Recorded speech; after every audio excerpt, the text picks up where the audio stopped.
जी अस्सलाम वालेकुम स्टूडेंट्स। आज का जो टॉपिक है वो है phytochromes. The protein present in the leaves which observe light of different wavelength is called phytochrome. यानी पत्तों में मौजूद ऐसी प्रोटीन जो मुख्तलिफ़ तरह की वेवलेंथ को जज़ब करे उसे हम फाइटोक्रोम कहते हैं। फाइटोक्रोम बेसिकली एक पिगमेंट है और पिगमेंट हमें पता है कि प्रोटीन ही होता है या प्रोटीन से मिलकर बना होता है। तो इसकी डिस्कवरी जब की गई या क्यों डिस्कवर या कैसे डिस्कवर हुआ, ये इसके पीछे मकसद ये था कि जो फिजियोलॉजिस्ट लोग थे जो प्लांट की फंक्शनली तौर पे स्टडी कर रहे थे, प्लांट के फंक्शंस को स्टडी कर रहे थे, वो ये जानना चाहते थे कि कौन सी वेवलेंथ फ्लावरिंग के लिए बहुत ज़्यादा इफ़ेक्टिव है। ठीक है, तो उन्होंने तकरीबन कुछ ऑब्जर्वेशन की। Xanthium plant are grown under long days. तो लॉन्ग डेज़ के अंदर यानी जहाँ पर लाइट पीरियड जो होता है, लाइट का जो ड्यूरेशन, लाइट की जो ड्यूरेशन होती है वो ज़्यादा होती है, उसमें उन्होंने जैंथियम प्लांट्स को उगाया और फिर उन्हीं प्लांट को उन्होंने शॉर्ट डे में भी उगाया। ठीक है, और the dark period of the short day, अब आपको ये पता होगा कि शॉर्ट डे में जो डार्क पीरियड होता है वो ज़्यादा होता है। तो dark period of the short day is interrupted in the middle by the light of various wavelength. अब हुआ क्या कि जब डार्क पीरियड था उसके हाफ में उन्होंने मुख्तलिफ़ वेवलेंथ के साथ उसी जैंथियम को, जिसे पहले लॉन्ग डे में उन्होंने उगाया है, उसके बाद शॉर्ट डे में, और शॉर्ट डे में जब उसका डार्क पीरियड चल रहा था तो डार्क पीरियड के मिडल में उन्होंने मुख्तलिफ़ वेवलेंथ के ज़रिए उसे क्या किया कि इंटरप्ट किया, यानी उस पर ऑब्जर्वेशन किए, मुशाहिदे किए। इट इज़ फाउंड, फिर उन्हें पता चला कि ये जो रेड लाइट है जिसकी 606 मियो लेंथ है, is the most effective wavelength preventing flowering in short day plants. यानी शॉर्ट डे प्लांट के अंदर जो सबसे ज़्यादा इफ़ेक्टिव है, यानी वो रेड लाइट थी, यानी वो लाइट थी जिसमें फ्लावरिंग नहीं हो सकती थी। ताहम अगर डार्क पीरियड को फार रेड लाइट से इंटरप्ट किया जाता या इंटरप्ट किया गया होता तो प्लांट क्या करते थे कि वो अपनी फ्लावरिंग को कंटिन्यू रखते थे। रेड लाइट क्या करती थी, वो फ्लावरिंग को रोक देती थी। और फार रेड जो थी, अच्छा ये रेड लाइट और फार रेड ये दोनों फोटोक्रोम ही हैं, यानी ये भी प्रोटीन हैं पत्ते में मौजूद। ठीक है, जो क्या कर रही हैं कि वेवलेंथ को ऑब्ज़र्व कर रही हैं। जब रेड लाइट जो थी वो मतलब ऑब्ज़र्व करती है किसी चीज़ को तो फ्लावरिंग रुक जाती है। वेवलेंथ को जब ऑब्ज़र्व करती है तो फ्लावरिंग रुक जाती है। उसी तरह जब फार रेड ऑब्ज़र्व करती है तो फ्लावरिंग कंटिन्यूस होती है। फिर पॉइंट 3 में लिखा है कि the red light is given in the middle of dark period. पहले हमने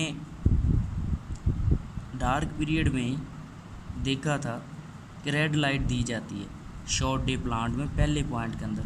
तो अब जब डार्क पीरियड में वो बात कर रहा है कि लाइट दी गई red light, it is immediately followed by a flash of far red then the plant flower. तो उसके बाद भी क्या हुआ कि प्लांट ने फ्लावरिंग करना शुरू कर दी। The far red light is again followed by red.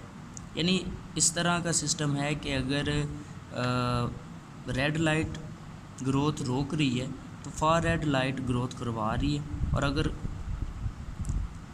Far red light growth करवा रही है तो रेड लाइट उसको रोक रही है। यहाँ पे लास्ट पे आगे देखिएगा लिखा है the last installment of light has great importance. यानी इसके कहने का मतलब ये है कि अगर जो लास्ट पे लाइट का जो हिस्सा मौजूद है ना वही डोमिनेंट फॉर्म में, अगर तो रेड लाइट है तो इसका मतलब फ्लावरिंग नहीं हो रही, और अगर फार रेड है तो इसका मतलब है कि वहाँ पर फ्लावरिंग हो रही है। जैसे कि लिखा है if the last installment is red then the plant fail to flower. Thus it is found, ये मुशाहिदा किया गया that red and far red radiation are effective for flowering. और ये जो सारी रेडिएशंस होती हैं प्लांट के ज़रिए ऑब्ज़र्व की जाती हैं। These are observed certain pigments like chlorophyll, carotenoid, anthocyanin pigment. लेकिन ये जो थे ऑब्ज़र्व रेड और फार रेड रेडिएशंस को ऑब्ज़र्व नहीं करते थे, इसलिए बोर्थविक एंड हेनड्रिक जो कि 1959 में यूएसए में काम कर रहे थे, department of agriculture eight Maryland, उन्होंने डिस्कवर किया था एक नया पिगमेंट जिसका नाम था फाइटोक्रोम। ठीक है, और फिर आगे 1964 के अंदर इसी क्रोमोसोम को प्योरीफाइड किया गया था मेज लीव से। सिगलमैन और फ्रीरी दोनों दो साइंसदान थे जिन्होंने इसे एक्सट्रैक्ट किया था जी मेज़, यानी ये जो मकई होती है उसके पत्तों में से। और इसके आगे दो किस्में होती हैं, एक को हम पीआर कहते हैं, पीआर मतलब रेड लाइट, और दूसरे को हम कहते हैं पीएफआर यानी photochrome far red light, far red light. अब हम देखते हैं कि फोटोक्रोम रेड लाइट क्या है, कि ये जो मैक्सिमम लाइट को ऑब्ज़र्व करता है in the red region of the spectrum. ठीक है, इट है, इसकी जो वेवलेंथ होती है वो 660 मियो, ठीक है। और पीआर यानी phytochrome red is the inactive form, यानी इनएक्टिव फॉर्म से ये मुराद है कि ये फ्लावरिंग को रोक देता है, जबकि फाइटोक्रोम फार रेड से मुराद है कि वो फ्लावरिंग करवाता है, यानी उसकी वजह से फ्लावरिंग होती है। It has the absorption peak in the far red region at, इसकी अब जो लेंथ है वेवलेंथ की वो 730 माइक्रो है,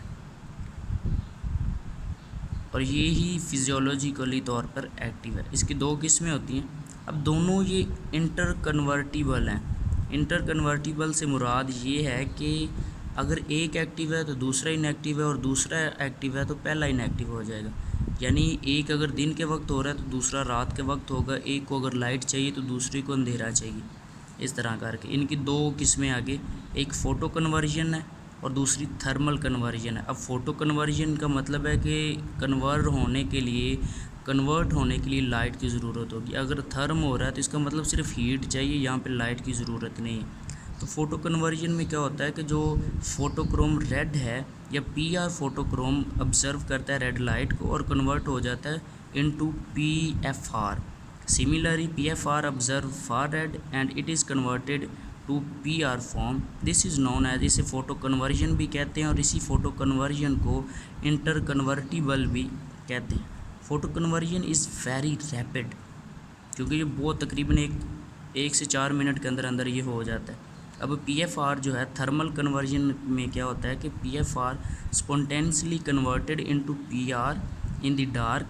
this method of conversion is very slow. ये मेथड बहुत स्लो होता है और काफ़ी घंटे इसमें खर्च हो जाते हैं। बेसिकली ये डिपेंड करता है टेम्परेचर पे, क्योंकि ये फ़ोटो कन्वर्जन नहीं बल्कि थर्मल कन्वर्जन है, therefore it is called thermal conversion. और इसमें जो रेड फोटोक्रोम होता है वो does not show thermal conversion, वो रेड थर्मल कन्वर्जन शो नहीं करता। आई होप कि आप लोगों को समझ आ गई होगी।